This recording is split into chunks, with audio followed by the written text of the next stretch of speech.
Hey everybody, hope you're having a good week.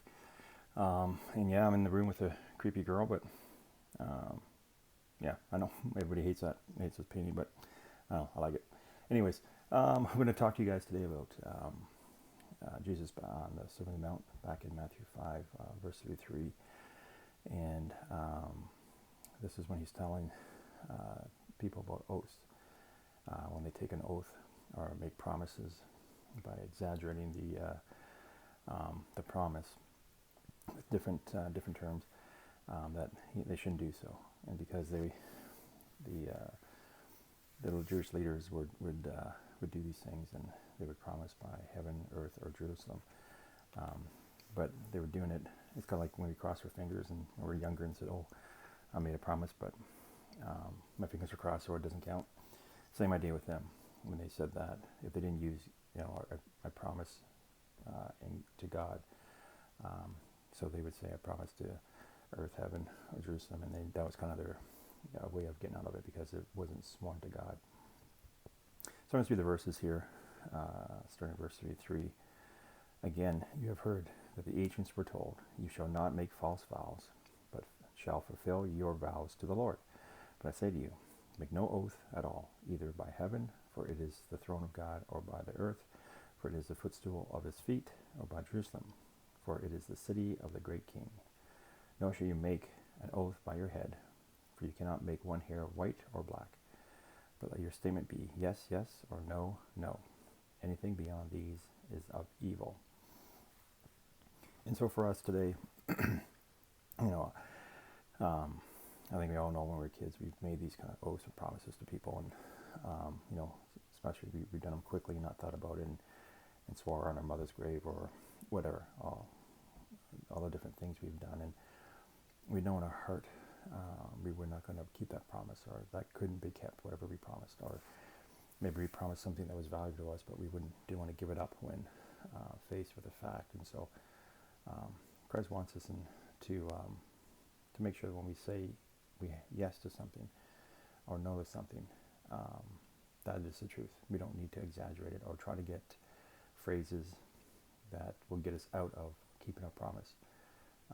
And so for us today, I think as we get older, we left behind some of those phrases, but I know it's going to be some situations where you're asked by somebody, or in your heart you really want to do the promise, and we're quick to say yes, but no, as soon as after we say yes, that we can't fulfill the promise, and then we're stuck in a awkward situation where we try to get out of it, or we just fail that person in that. And so it doesn't take long, and we know people like that who do make false promises, and they're not nice to be around. It's not fun because you can't really trust them, and you know that their words don't mean much, but even how kind they are to you. But we want to be honest, and God wants us to be trustworthy and not a liar. And when we say things, that they are accurate, that it's what our heart means. And so I think that's the main message here. Christ saying is say what's on your heart. Don't try to hide things. And if you can't do it, say it. Or if you don't want to do it, say that. In that way, so people know your honesty. And we all know people that that are honest and that keep their promises. We have grace for them, right? We know, like, hey, this person's trustworthy, and we know they will, and they've said what they've always backed what they said. So those people, we see their character and we admire them, and their words have some weight to them, because we know that they don't say these false vows or oaths to people.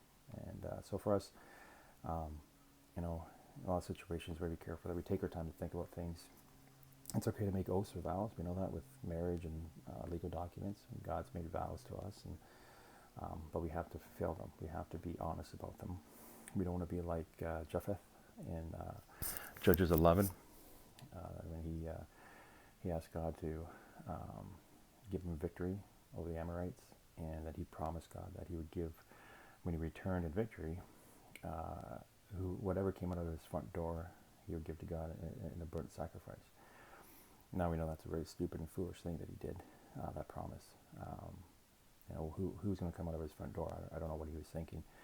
I think he was just so determined on having God help him win that he just made this very foolish and not really thought of vow. And we know when he gets home from the battle being victorious that his daughter comes up to the front door, you know, uh, giving him hymns and that, and singing songs to him. And so he has to give it to God. We don't know what he did, but God does not want a burnt offering. But I think for all of us today, if we make those kind of foolish, quick decisions, we'll back out because we know we can't fulfill them. But we got to be careful, and especially to God, the vows and promises we make to Him, that they are truth and honoring, and that what we say, God, yes, I'll do this, we'll do it.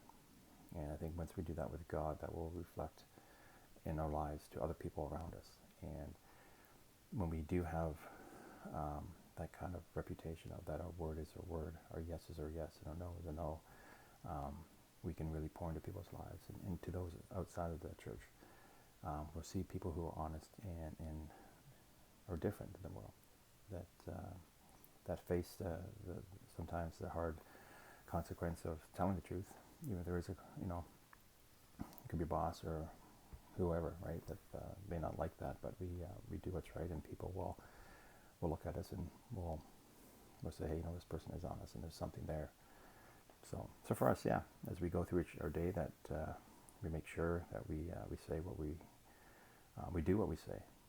And I know sometimes you can ask my wife many times to say, yep, she'll ask me something, I say, yeah, and 2 seconds later forget it. So we gotta make sure that we do listen, and when we do say something, that we pay attention and do that, or we all know the consequence when those things happen with our wives. So we want to learn that and do that to honor God and to be more like Him.